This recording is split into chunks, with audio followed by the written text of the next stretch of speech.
something going on. There's something in the wind, and we're trying to figure out what it is. All I can do is report to you the news, go back through history, try to help you understand. A wise man, a prudent man sees danger and takes refuge, but a fool ignores it and suffers for it, right? So we're trying to be wise. We're trying to understand what's happening, what's going on. The Bible also, is very specific in Revelation chapter 1, that those who seek to understand that book, that there's a special blessing that comes to those who seek to understand that book. And so, again, part of understanding that book means we have to understand the times and what's going on. So, again, that's what we're trying to do. That Pope Francis is asking the Catholic churches to turn in their money to the Vatican by October 1st. Now, why is that? Now, I don't know why. Now, I can give you some speculation, and I'm going to go through some stuff because in some of my books, I have warned about the Vatican's push toward globalism. I can promise you this. The Vatican is fully on board with the New World Order. Their words, not mine. All you have to do is go back to the encyclicals of Pope Francis, Pope Benedict, and they openly are calling for a new world order. They're calling for a world political authority with teeth. A world political authority with teeth. That's what they're calling for. They're calling for a central bank, a world central bank. Well, what is the world central bank these guys pushing for? They're pushing for a global currency. They're pushing for the digital dollar, right? The digital dollar. I can promise you the Vatican is on board with all of this. They're on board with all of this. And so there's this new article out today about, well, it's actually a couple days old, but it's now kind of making the rounds today, about Pope Benedict calling for the Catholic Church to turn in all of their resources by October 1st. Now, why the deadline of October 1st? I don't know. I have no idea. But don't you think that's a little odd? Why did he sign an executive order in March calling for a digital dollar? And why is he apparently moving fast on this? Does it have anything to do also then with Pope Francis talking about the Catholic Church turning in their information, their money by October 1st? Now, I wrote a book several years ago, many of you don't even know about, called The Coming Religious Reich. Reich means empire or kingdom. It was over 500 pages. In June 2009, this is what I write. In June 2009, Pope Benedict issued a 30,000-word encyclical calling for reform of the United Nations so there could be true world political authority. He also called for a global tax to provide redistribution of wealth from rich countries to poor countries, and a worldwide redistribution of energy resources to countries lacking those resources so they can have them, so they can get access to them. What he's really pushing here is Agenda 21, Agenda 2030. But more than that, that's sustainable development, no doubt about it. And then in another report that I talked about back in 2011, in October of 2011, the Vatican put out an 18-page report calling for a world central bank.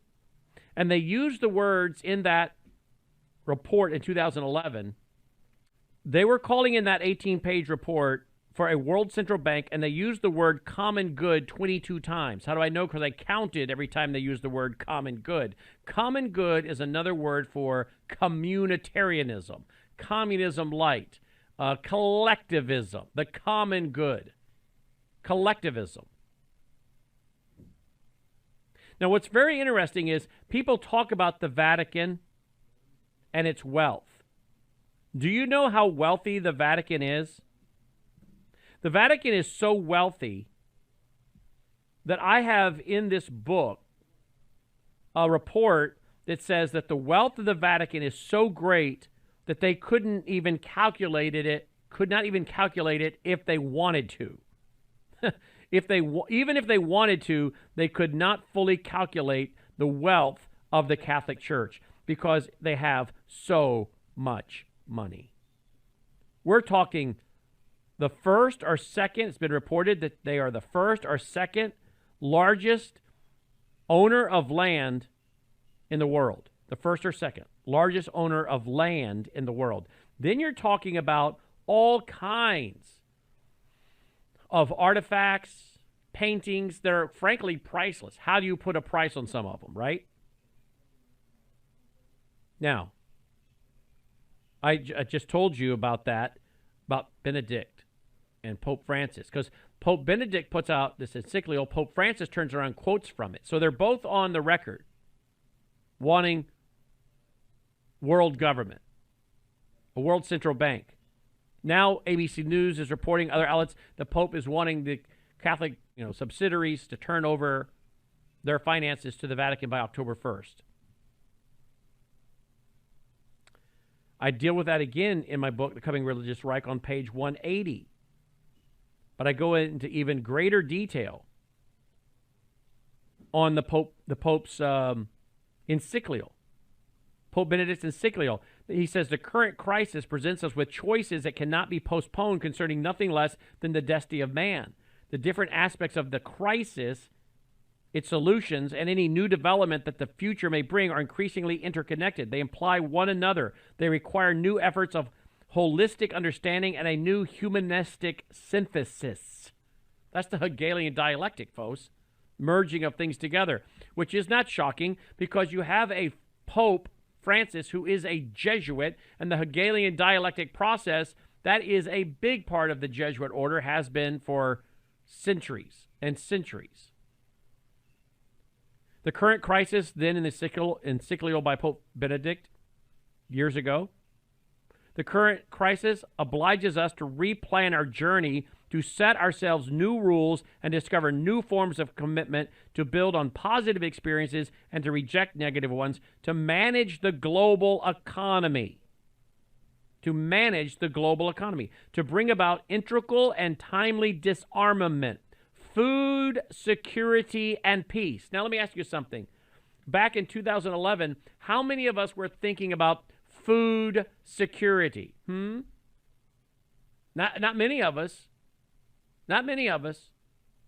There's a lot of food on a global scale. And in fact, many of the nations that don't have food, a lot of that is due to their world view.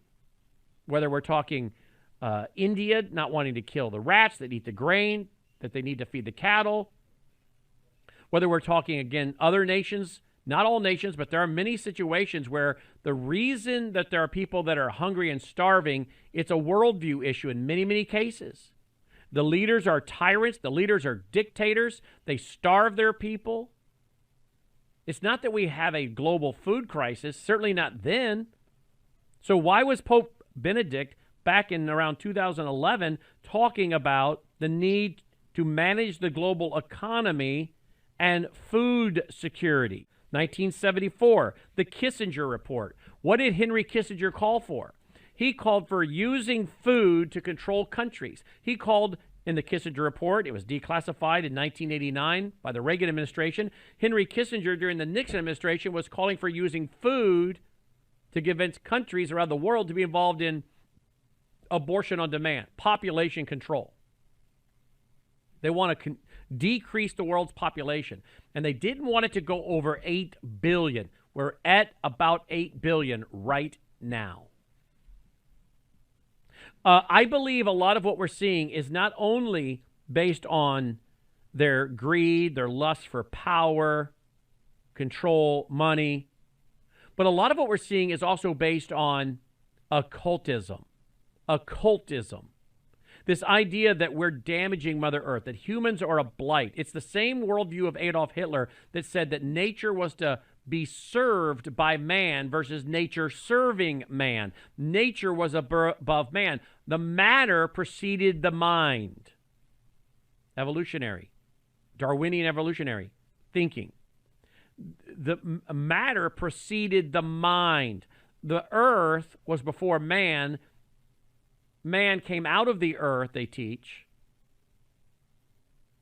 Earth is superior. Nature is superior. Nature is to be served by man, not man to be served by nature. Man was a blight. Humans are a blight. This is what they teach. This is what Hitler believes. This is what your modern-day Nazism, your modern-day pantheism. There's too many people on the planet. We already got the Havari saying this from the World Economic Forum. There's too many people.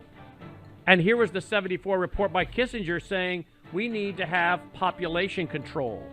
And he even predicted in his report in 74 we were going to have food crisis.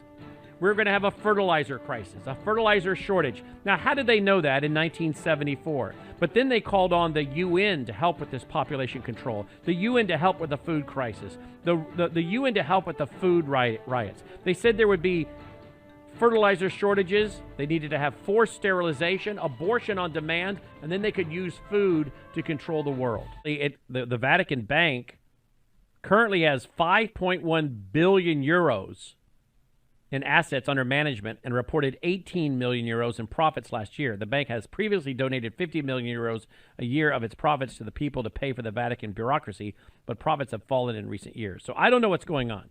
No idea what's going on here. But I find the timing very odd. Now, we know that here's a report, January 2022 of this year, money and payments, the U.S. dollar in the age of digital transformation. This is from the Board of Governors of the Federal Reserve System, okay? And we've gone over this, with screenshots and everything. And they're openly talking about flipping to a digital currency. Then, of course, we have the report by the Rockefeller Foundation. This report dated July 28th, 2020, that we've been talking to you about now for over 2 years. Over 2 years. Reset the table, meeting the moment to transform the U.S. food system. Nationalizing food. Well, isn't that interesting? Kissinger report in 74 was predicting a global food crisis, food riots, fertilizer shortages. We know more about what the Vatican wants. And one of the things that they want is not only globalism, but they want a world religion. And we have talked before about the fact that Pope Francis has a so-called scientist that has written many of his encyclicals. And what is he committed to? Gaia Earth worship. Gaia Earth worship. So are you guys noticing the merging of worldviews here? The merging of worldviews?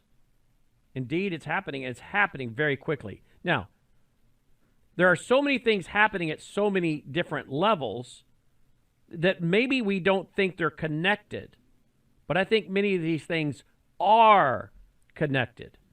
Now, we not only have the Vatican, Pope Francis, calling for New World Order, World Central Bank, unconventional warfare. Unconventional warfare. This is a document that's been updated numerous times, originally written sometime, if I remember correctly, back in the 1960s, and they've updated it along the way.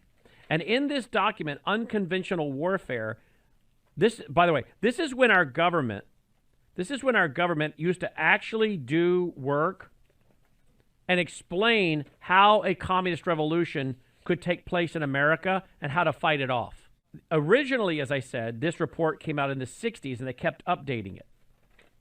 But it was all about how the communists looked to subvert America, penetrate America. You know what's so ironic? The very things that the good government, the real government, the legitimate government used to warn about is the very thing now the bad government, the unconstitutional government, the government that has been captured is actually doing. I want to say that again. There was a day and time in which our government, which was not perfect and is not perfect, has never been perfect because it's run by people that have what? A sin nature. All have sinned and fallen short of the glory of God, right? America's not perfect. We know that. But there was a time when Republicans or Democrats, many of them agreed on a few basic things: freedom of speech, freedom of religion, the right to assemble, private property, the external threats, the internal threats. In fact, there's a day and time in this country when some of the greatest patriots and the strongest anti-communists were Democrats. You can go back through history and find staunch patriots, men that had served in the military, then went into public life, and were staunch anti-communist, staunch patriots. And Republicans and Democrats agreed on certain core principles about America and the threats and the preparation needed. When we had good government, constitutional government, our governments warned about the very kind of government we have today. They even told us in many of their documents how the subversives would gain a foothold. And it was a pyramid. And in the pyramid, they laid out what would have to happen, numerous steps for there to be an overthrow of the U.S. government. Sabotage and terror to demonstrate weakness of government, increased underground activities to demonstrate strength of revolutionary organizations, intense sapping of morals, of morale of government, intense sapping of morale of government, administration, police, and military. Has that happened today? See it. You know what else? Many of the people who are in the military, even right now, who have been trained to recognize psychological operations, trained to recognize brainwashing, many of them do not see it. One of my friends, as I've told you, retired in October of last year. Had 600 intelligence officers answering to him. He had the corner office, worked in a literal SCIF, a secure building with secure communications.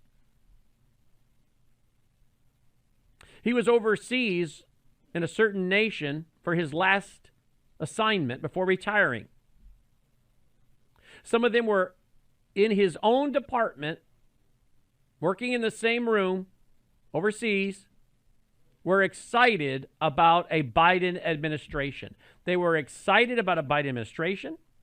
They're all for being tolerant of the LGBTQ agenda. And my friend said, you have been trained, just like I was trained, to recognize psychological operations and brainwashing, disinformation, subversion. You recognize it when you hear it coming from other nations, but you do not recognize it when you hear it coming from your own nation. They can recognize the psychological operation and brainwashing from another country, but not their own government. And yet, here's this document I've shared with you, Unconventional Warfare, put out by our own government, warning about the steps necessary to overthrow America. And guess what? We're in the last three. We're about the last three steps listed in this pyramid of about 16 steps to overthrow the government. Now, we know that a lot of this is being done, as I started out the program with, on an orchestrated scale by the globalists to bring down America. What I want to know is what is coming, because I start connecting the puzzle pieces, and I've already been doing it here with you so far today. But we now have a manufactured food crisis. We have the stupidity of these new green deals that will not work, that will fail. Pushing everything that will destroy agriculture. We're destroying fossil fuels. Things related to petroleum and agriculture, not only the diesel for the trucks or the tractors, the petroleum products needed for fertilizers. We're creating a supply chain crisis. We're making a manufactured food crisis, which again, ironically, here's the July 28th, 2020 report by the Rockefeller, reset the table, nationalizing the food industry. Here's the 1974 report by Henry Kissinger talking about what? Food shortages, fertilizer shortages, food riots. The globalists have been at this a long time, folks. This is all being done on purpose. Every bit of this is manufactured. And by the way, guess who's helping to push this green agenda and making a lot of money off of it in the manufacturing parts and things? China. And what does China want? Well, we know from their document, Unrestricted Warfare, they want to bring down America.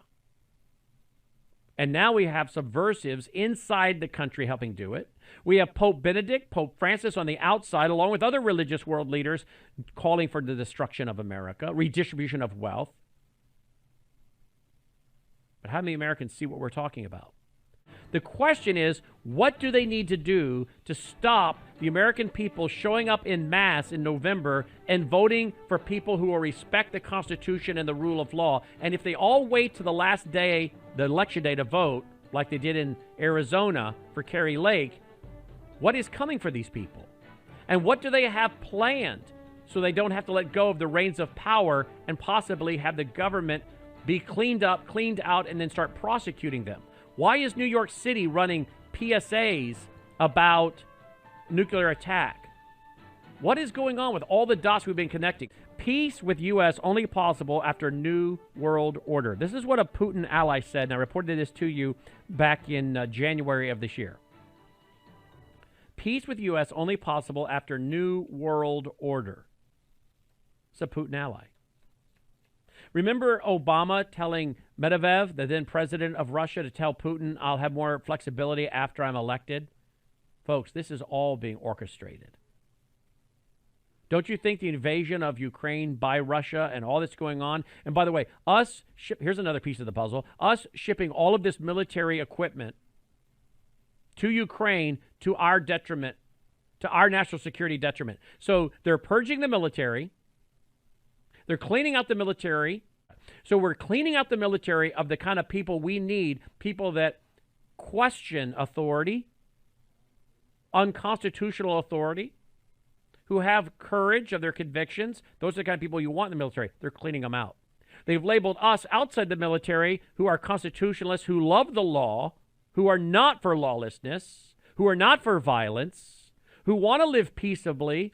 They characterize us, just our speech, as being domestic terrorism. Just our speech. And our speech is in accord not only with a Christian worldview, our speech is in accord with the Constitution. So they're going after our military. They're going after the citizens. They're shipping our weaponry overseas in order to deplete our readiness. They're destroying our food supply. They're destroying our economics by giving away, they're going to try to push, forgiving student loan debt. They're going to create massive inflation. They're doing everything they can to destroy the country for their globalist utopia. I don't know what they got planned for this fall, but I do know they cannot allow real constitutional, law-abiding, freedom-loving Americans, border security people, to get control of the reins of government, because if they do, there will be a price to pay. There'll be a price to pay.